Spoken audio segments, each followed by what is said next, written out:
And we're going to start with the Bills-Lions game, which, of course, was hyped to the hilt. And, I think what you saw on Sunday was the difference in the Bills this year and where they are now versus where they were earlier in the year. And I talked to Sean McDermott about this after the game, how he felt like going into the fourth quarter of the Rams game, he saw a different look in the eyes of his guys and a different determination with the guys there. And, the way I look at it, like I think that this Bills team is different than the last couple because I think you have so many guys on that team that should be ascending as they hit the playoffs. Your Dalton Kincaid's, your Khalil Shakir's, your Keon Coleman's, young guys, Christian Benford's. Like, you have these young guys that I think are getting better and better and climbing the NFL ladder.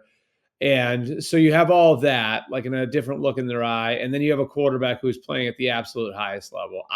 For my money, the guy is the MVP of the league.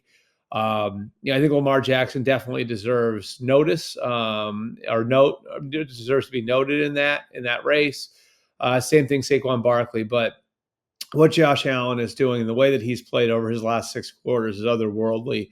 I don't know that I've seen a quarterback play this way, period, before. The way he's just able to take over games, how he looks like a force of nature, how he's toggling between playing that way and then playing within structure. The way he took advantage of weaknesses in the Lions defense early in that game, throwing to his backs, in particular Ty Johnson, to take advantage of the Lions being depleted at linebacker. We will get to the Lions injuries here in a second. It's just, he has it all working right now. It's a guy who is hitting the prime of his career at full speed. I think the case for Josh Allen is similar to the case for Lamar when you're talking about MVP. Lamar, is at the helm of an offense that's breaking in 3 new offensive linemen. 60% of the offensive line from the AFC Championship game last year is gone. There have been changes staff-wise. The defense, of course, is breaking in a new defensive coordinator. Patrick Queen is gone from that group. The edge rushers turned over. And, if your defense isn't quite what it was the year before, losing Mike McDonald and a bunch of veteran players, well, then that's going to put more of an onus on the offense. So Lamar Jackson has been fantastic in carrying the team. And he played great on Sunday. 5 touchdown passes against just 4 incompletions, which is a pretty incredible number. I just give the edge to Josh Allen because they've gone through a similar type of attrition. And right now they're right there in the thick of the race for the number 1 seed in the AFC.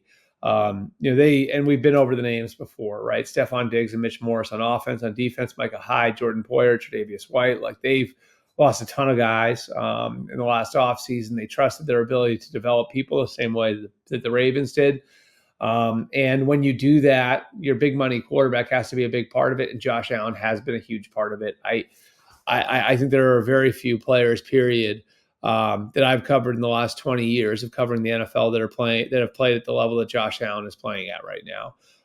And I don't say that lightly. I'm excited to see what he looks like over the last 3 weeks of the season. The Bills are a rocket ship right now. If they were going head to head with the Chiefs as presently constituted, I think it'd be hard to pick against the Bills right now, even if that game's at Arrowhead. And with Patrick Mahomes' injury, we'll see whether or not that game winds up being at Arrowhead or not.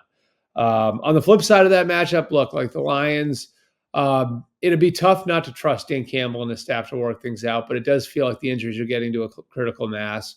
Losing Aleem McNeil was a really bad one. The fact that he's gone now, out with a torn ACL, he was such a huge part of making up for what they lost in Aiden Hutchinson earlier in the year. How does that defensive line group work now? Do they have to lean more on DJ Reader, who's got his injury issues and is a little bit older? Zadarius Smith. It's tough with that defensive line group. The linebacker group has a similar amount of injuries. Now, a lot of the linebackers will be coming back at some point over the next few weeks, but they've had to fill in with guys like Quan Alexander, who they picked up off the street. The secondary's hit with an injury to Carlton Davis, and now you've got an injury on offense that's significant in losing David Montgomery, which could affect how you use Jahmyr Gibbs. So it feels, at least to me, like they're going to have to lean a little bit more on Jared Goff to shoulder more of the load, with the effect that the loss of Montgomery is going to have in the run game, and also the effect that all the injuries on defense will have on the types of games that these guys are playing. Do I think that the Lions suddenly aren't going to make it out of their first playoff game? No. Do I still think they're going to win the Super Bowl? That's a little bit more up in the air for me.